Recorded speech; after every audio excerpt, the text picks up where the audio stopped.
A leaked source from within Buckingham Palace has revealed that an unprecedented incident occurred during a closed-door meeting between members of the royal family. Meghan Markle suddenly slapped Kate Middleton across the face right then and there in front of King Charles himself. The atmosphere became explosively tense when Kate requested to see the results of a DNA test, a top-secret document that the king has been keeping under wraps, denying access to anyone. While the exact contents of the report remain unknown, King Charles's unusually prolonged silence combined with Meghan's furious reaction turned the room into a pressure cooker so volatile that a single spark could have ignited a full-blown detonation. What could that DNA result be hiding that pushed Meghan to lose her composure? What kind of suspicion was powerful enough to drive Kate to confront the matter so directly? And what made Meghan, a woman known for carefully preserving her public image, suddenly resort to such a dramatic and physical outburst? Before the meeting, the first signs. Before the shocking slap occurred, many observers of Meghan Markle had already noticed a subtle yet unmistakable change in her public demeanor. Gone were the radiant appearances beside Harry. Every time they faced the cameras, gone were the long-winded speeches about compassion. Meghan had gradually withdrawn from all activities bearing any political weight within the royal family. Some believed it was the fallout from ongoing scandals, but according to sources close to the palace, this change wasn't a simple retreat, it was a defensive maneuver, or perhaps even preparation for something far more significant. At the same time, royal insiders disclosed that Meghan had turned down at least 3 direct invitations from King Charles for a face-to-face meeting. Her stated reasons included unstable health difficulties, traveling with young children, or not yet ready for a dialogue. But many believe these were mere excuses. Meghan's prolonged silence created a suspicious gray area within an already tense picture, one revolving around a particularly sensitive issue. The royal family has never publicly addressed the lineage of the Sussex children. Recently, British media outlets have persistently reported that the royal family requested DNA testing for Archie and Lilibet, not out of maternal doubt, but due to administrative and legal indicators requiring clear verification. While this explanation may seem procedural on the surface, it has fueled even more speculation rather than putting the public at ease. For her part, Meghan has never confirmed whether any testing was actually carried out. However, in a rare remark about the boundaries between authority and motherhood, she cryptically stated, "I will not let anyone cross the line between maternal love and control."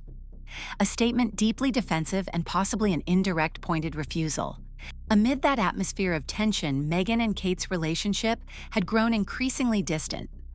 Although they no longer engaged in public spats through the media as they once did, their estrangement was evident in every joint appearance. They barely communicated.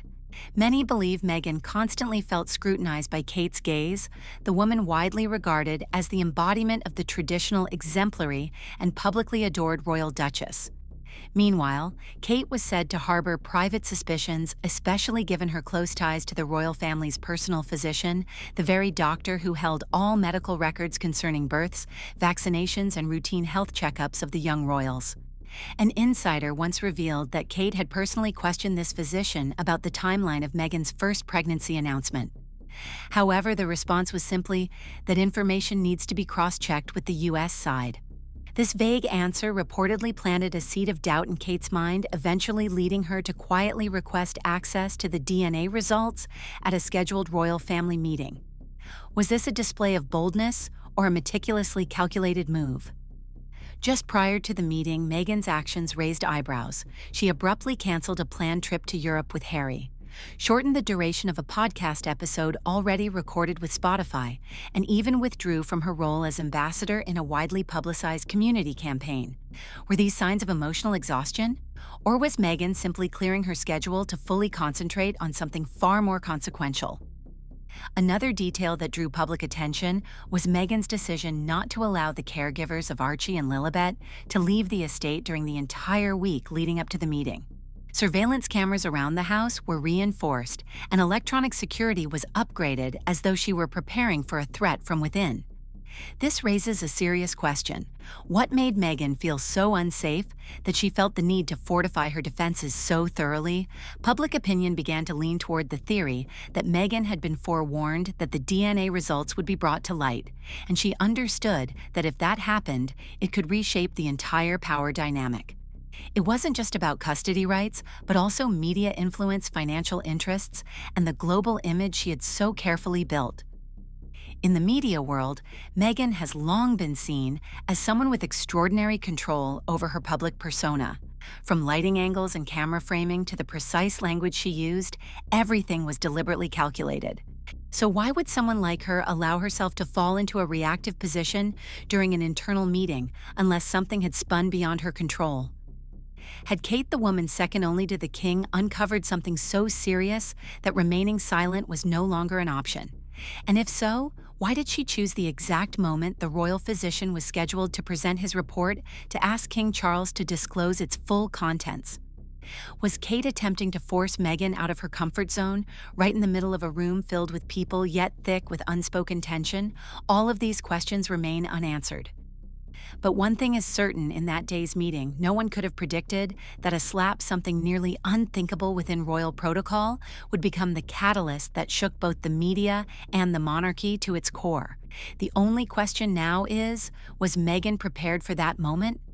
Or did even she not foresee that the secrets buried for so long were finally beginning to surface? 2. The closed-door meeting, the moment it all fractured. The atmosphere inside the royal family's private meeting room that day was so taut that even a single heavy breath seemed capable of shattering the silence. King Charles, his expression composed, yet betraying no hint of emotion, quietly placed the DNA test dossier into a locked cabinet. In that instant, every pair of eyes in the room fixed upon him, and a thick, almost tangible hush descended. The royal physician, having first called the roll of those present and stated the meeting's purpose, spoke deliberately. These are the DNA test results for Archie and Lilibet produced by a laboratory appointed by His Majesty. Yet he divulged nothing of the document's contents he had just secured. Kate, in her capacity as princess and as the one who had closely followed Meghan's pregnancies and deliveries, spoke with unflinching resolve. Your Majesty, I respectfully request access to the contents. I need to understand exactly what is being concealed. Her words sliced through the oppressive air like a blade.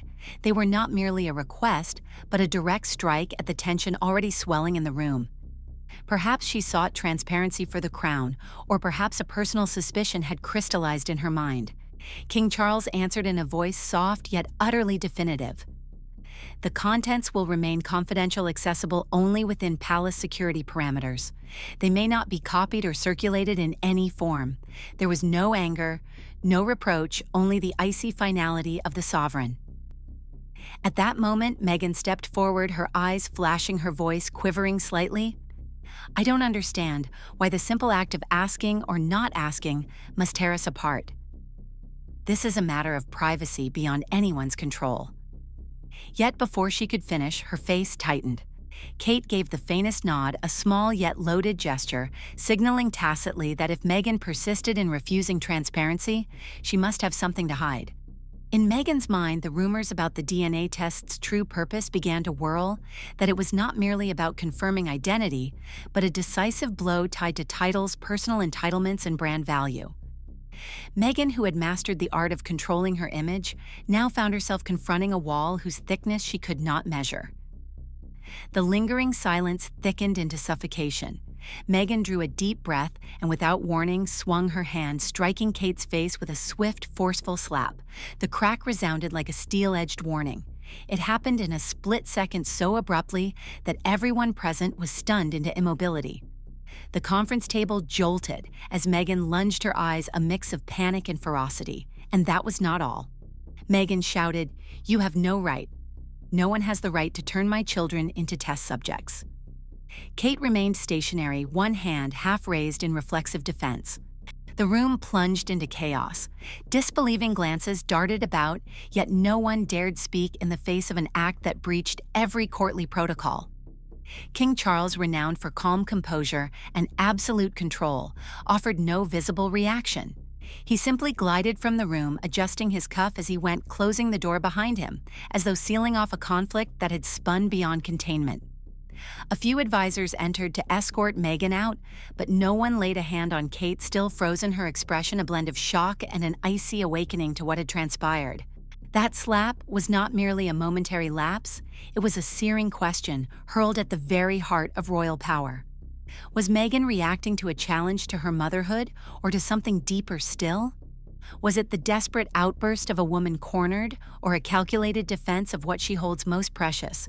And beyond that, does Meghan wield a silent power, the power to speak for truth, or simply the power to guard? A fear no one can yet fathom. The meeting carried on, but focus had shifted away from the DNA dossier. Attention now riveted upon a new question: who truly embodies the values of the monarchy, Meghan, Kate, or King Charles himself? After the slap, Meghan said nothing further. She withdrew to the rear of the room, her gaze adrift, seemingly uncertain of her next move. Kate, outwardly composed nonetheless, bore the posture of someone who had just suffered a profound jolt, perhaps from the slap, perhaps from realizing Meghan was far more formidable than she had believed. Observers began to wonder, did Meghan strike to extinguish all doubt about herself, or to divert the public eye from the DNA results, redirecting the spotlight onto a personal clash? Was that gesture her last card to shield her family, or a misstep that would further erode the personal brand she had so carefully cultivated for years? In the days that followed, the palace confirmed Kate had suffered no lasting injury. She reappeared in public, wearing a serene smile, yet seasoned analysts noticed the distant look in her eyes. Meghan, for her part, maintained absolute silence, issuing no statement, an absence of comment that many found more unsettling than any justification. What began as a meeting meant to clarify a DNA report had become a watershed dividing truth, from suspicion order, from turmoil, the archetype of the classic princess, from a modern icon willing to defy convention. Everything that has occurred now thrusts Meghan into a maelstrom that touches not only identity and public image, but also an ultimate power. No one had anticipated the power of motherhood, the power to shape her own narrative, and even the power to wield her own body in protest, a gesture deemed unacceptable within the traditional value system of the British monarchy. 3. Theories behind the DNA results. Following the shocking slap and the heavy, suffocating atmosphere that blanketed the royal meeting room, one question remained unanswered. What exactly was contained in that dossier, the DNA test results of Archie and Lilibet, that caused both Meghan and Kate to lose their composure? And why did King Charles, the very person who ordered the tests, ultimately refuse to disclose their contents? The media and royal watchers immediately constructed a series of dramatic theories, because at the center of the controversy wasn't just the two children, but a deeper issue of legitimacy, power, and the future image of the British monarchy in a new era. The first and most widely circulated theory suggests that the DNA of one of the children, perhaps Archie, does not match Prince Harry's. If true, then according to royal protocols and traditions, the child would not be eligible to inherit titles or the privileges tied to Windsor blood. In that case, it would no longer be a matter of private family concern, but a legal, political, and dynastic issue with long-lasting implications. However, if the information were that clear-cut, why would the report be so tightly guarded? And why would Meghan react so vehemently rather than respond calmly and rationally? This has led to a second theory that the DNA results do not completely deny the biological connection, but contain certain partial inconsistencies that create a suspicious gray area. Perhaps there's a genetic marker that doesn't fully align a technical anomaly in the testing, or perhaps the lab itself lacks the agreed-upon credibility from both parties. This would place the report in a zone of not enough to convict but too much to ignore. Another possibility offered by media analysts and psychologists is that Meghan's intense reaction was not due to the content of the DNA report itself, but the symbolic weight it carried. For someone who had invested so much in constructing an image of a modern independent family, being subjected to a DNA test, a method rooted in old-world scrutiny, was akin to invalidating everything she had fought to represent. In recent years, Meghan has consistently centered the role of motherhood in her media persona. From the black and white photo capturing her pregnancy under a tree, to podcast episodes discussing the pressures of raising children within the monarchy, and even the Netflix docuseries focused on family life, these have collectively shaped a powerful personal brand. Thus, if the DNA results cast any doubt, rightfully or wrongfully, on that image, Meghan's entire media empire could be at risk of crumbling. Beyond these commonly discussed theories, there lies a less publicized yet still plausible angle that the DNA results may not pertain to the children's lineage, but to Meghan herself. Some journalists have raised questions about the identity of the physician who oversaw her childbirth records, claiming that person could not verify her identity with certainty. Others pointed out the absence of any official hospital photographs when Meghan gave birth to Archie, a stark contrast to royal tradition. And why, they ask, does each of Meghan's retellings of her childbirth experience seem to include new details or altered timelines? If the DNA report contains data implying that Meghan had concealed medical information, such as the actual date of pregnancy or the use of a surrogate, this would no longer be just a media scandal. In a system like the British monarchy, where bloodline is considered an untouchable foundation, such concealment could be interpreted as identity fraud. Naturally, all these theories remain unverified, and the leaked information may very well have been exaggerated. Yet, based on the reactions of the central figures, especially Meghan and Kate, it's clear that the report, though still unreleased, carries the weight of a silent verdict hanging in the air. Another possibility tied to internal strategy suggests that the DNA results may contain nothing controversial at all, but are being wielded as a political tool to pressure Meghan into stepping down from positions of influence both in media and finance.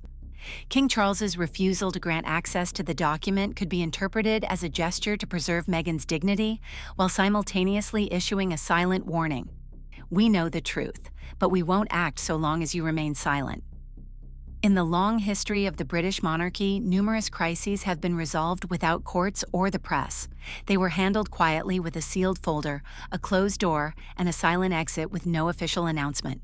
So what situation is Meghan truly in? Is she the victim of unfounded suspicion?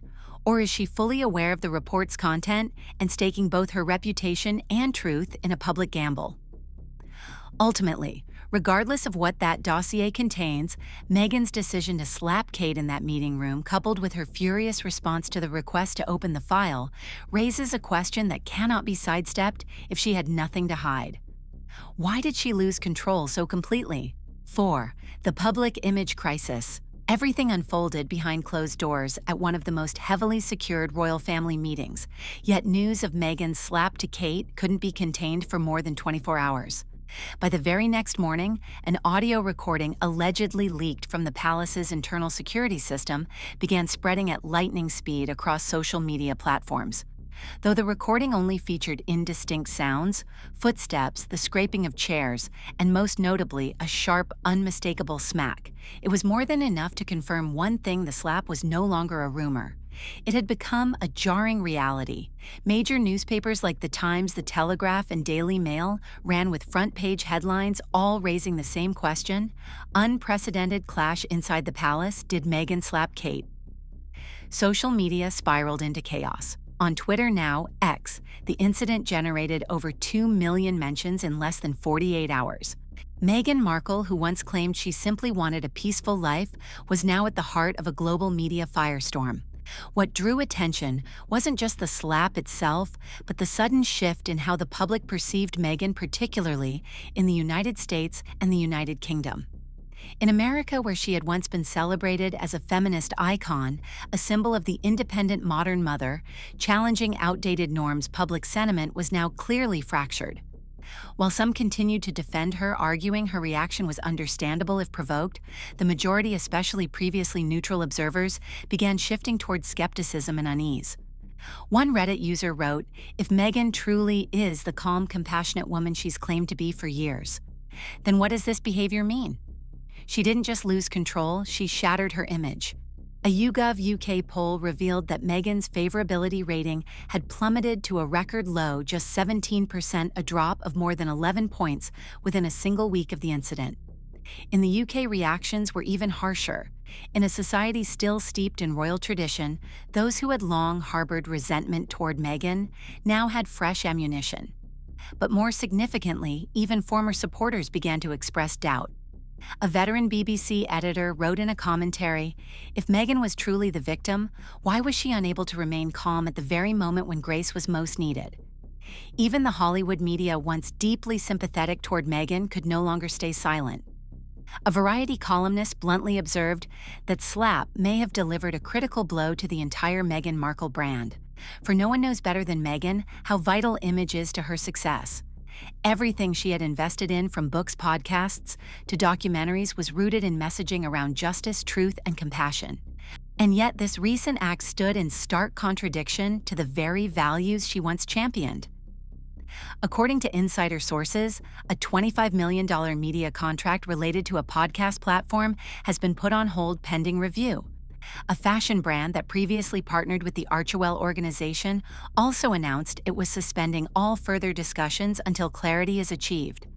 Meghan wasn't just losing public sympathy, she was now facing a collapse in trust from commercial partners who once viewed her as a model figure. From the royal family's side, the response was handled with airtight media discipline. No press conferences, no official statements, no rebuttals of any kind. Only one brief line from a Buckingham Palace spokesperson was provided to the press. "The internal meeting proceeded as scheduled. We have no further comment." This silence only intensified the gravity of the situation in the public's eyes and further isolated Meghan in the media landscape. Meanwhile, Kate, the victim of the incident, remained composed. One source claimed she offered no verbal or physical reaction, merely turned away in silence. Whether that was the result of shock or a display of genuine composure, the gesture was immediately praised by the British press as a quintessential trait of a royal. This contrast only sharpened Meghan's negative image in the public eye, one woman who responded with action, and another who stood firmly in silence. So was the slap simply a momentary loss of control? Or, as some media analysts have speculated, was it a revelation of Meghan's true nature? Another school of thought suggests the slap wasn't driven by anger, but by despair, a final act of defiance from someone who felt utterly powerless against a tide of events beyond her grasp. According to media psychology, when a public figure is kept in a prolonged state of passivity, unable to speak out or take official action, they often resort to behaviors that break social norms in an unconscious effort to reclaim a sense of emotional control. In that light, the slap may well have been Meghan's last-ditch attempt to hold on to a sliver of agency before everything collapsed. Regardless of its true cause, one thing is certain with that slap.